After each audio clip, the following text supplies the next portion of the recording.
yaa rabbi kiyya na baasi namumaati. Eegaa afaan qaba kana arkee namatti himees rabbi qaba yoo nam takkaaf himte kee dhumte fiizaa aakhiraatiin sii dhawa beekadhu.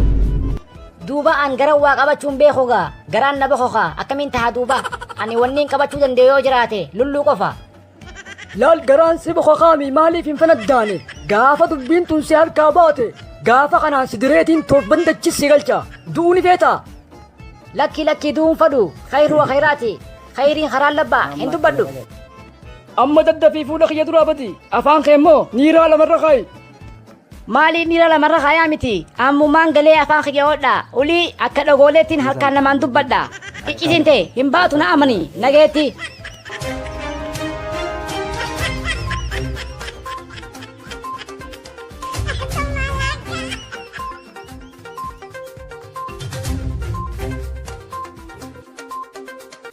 Oduu amma nu geesse oduun amma nu geesse amma gaafa qaba gaafa lama diddiimaa qaba naatuu quba qaba namni arkee dubbate rabbi qaba. Nageetti osoo gaafa saniin dhufee na diddiree akhiran nan galchin biyyaa ba'uu qaba.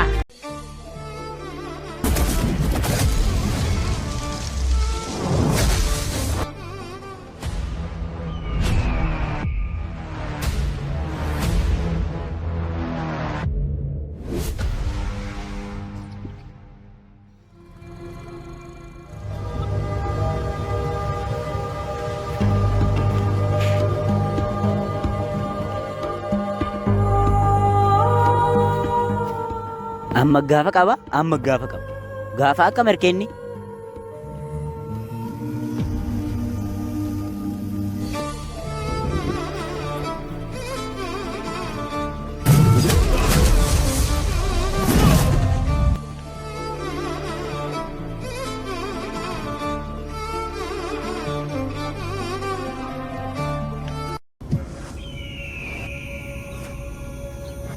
Hello boss.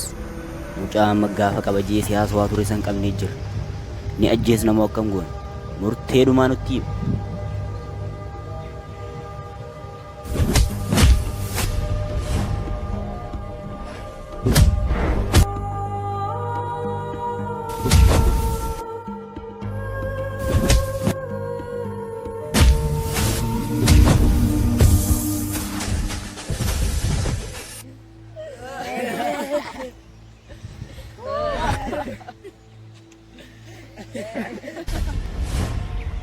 Ajjeesaa kana saree.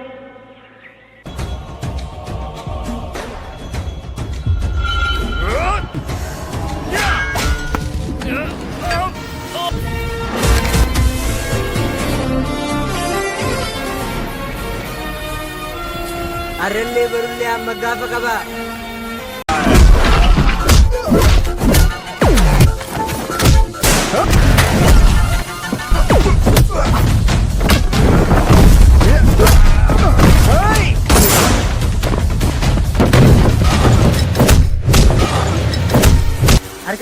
Harka gama duuba.